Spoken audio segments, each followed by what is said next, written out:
आकाश आनंद को बीएसपी से निकाले जाने को कांग्रेस ने बीजेपी का खेल बताया है। कांग्रेस नेता उदित राज ने आरोप लगाया है कि मायावती के फैसले से साफ है कि पर्दे के पीछे बीजेपी का खेल है। ऐसे में आकाश आनंद को कांग्रेस में शामिल हो जाना चाहिए।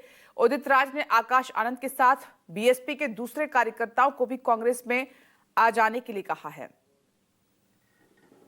आनंद जी को कि कांग्रेस पार्टी में आए और उन्हीं को नहीं, सारे जितने बहुजन समाज पार्टी के कार्यकर्ता हैं, काशीराम जी के सपोर्टर हैं, अम्बेडकराइट हैं, वो सब कांग्रेस पार्टी में आकर के संविधान आरक्षण की बचाने की लड़ाई लड़ें और जाति जनगणना की लड़ाई में सहयोग दें। बहन जी ने भतीजे को पार्टी से निकाला और इधर कांग्रेस ने आकाश आनंद को कांग्रेस में आने का न्योता दे दिया। दलील ये कि बहुजन समाज के लोग मायावती की पार्टी में घुटन महसूस कर रहे हैं और वजह ये कि मायावती बीजेपी के इशारे पर बहुजन समाज पार्टी का भगवाकरण कर रही हैं। दलित समाज से आने वाले कांग्रेस नेता उदित राज ने ये भी दावा कर दिया कि आकाश आनंद को पार्टी से भी इसलिए निकाला गया क्योंकि वो बीजेपी की जगह कांग्रेस और समाजवादी पार्टी से गठबंधन की पैरोकारी कर रहे थे। आकाश आनंद ने हाल में ये कहा कि आगामी चुनाव जो विधानसभा का 2027 में होने वाला है उसमें बसपा को सपा कांग्रेस के साथ जाना चाहिए। इतने सुनने पर मायावती जी ने आपा खो दिया और पार्टी से निकाल दिया। तो कहने का मतलब जब बीजेपीकरण हो गया। कांग्रेस की दलित, आदिवासी, ओबीसी और अल्पसंख्यक विंग के चेयरमैन उदित राज का दावा है कि मायावती बीजेपी का भाजपाकरण कर रही, पिछड़े और वंचित वर्ग की राजनीति को कमजोर कर रही। हालांकि बीएसपी पर बीजेपी के बी टीम होने के उदित राज के आरोप के चंद घंटे के भीतर ही मायावती भी मीडिया के सामने नामुदार हुई और बीजेपी की डबल इंजन सरकार पर डबल अटैक कर दिया।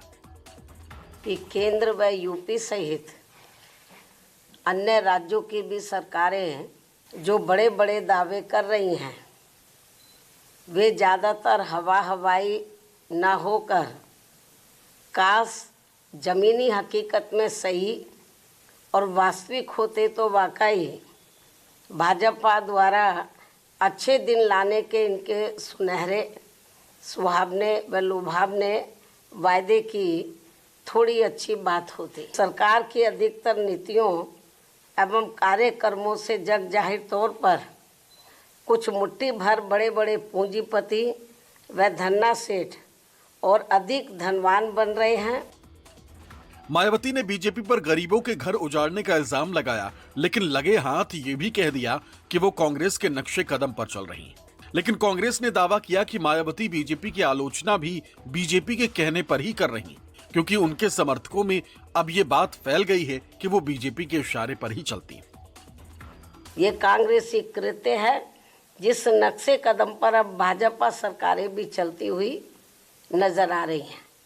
भाजपा व अन्य और जो रीजनल पार्टियों की सरकारें हैं वो भी चलती हुई नजर आ रही हैं, जो बड़े दुख की बात है।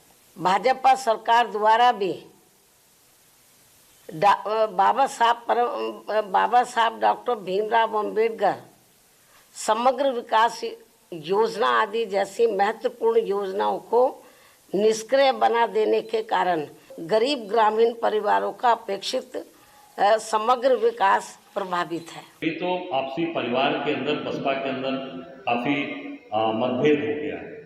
कभी भतीजे के साथ, कभी भतीजे के ससुराल पक्ष से, कभी भाई के साथ। तो मैं इतना कहना चाहूँगा कि कांग्रेस सबको लेकर चलती है। कांग्रेस एक वटवृक्ष है, कांग्रेस एक बरगद के पेड़ की तरह है, तो इसकी छां तो सबको मिल सकती है। मैं इतना कहना चाहूँगा कांग्रेस सबको लेकर चलती है, सबका सम्मान है।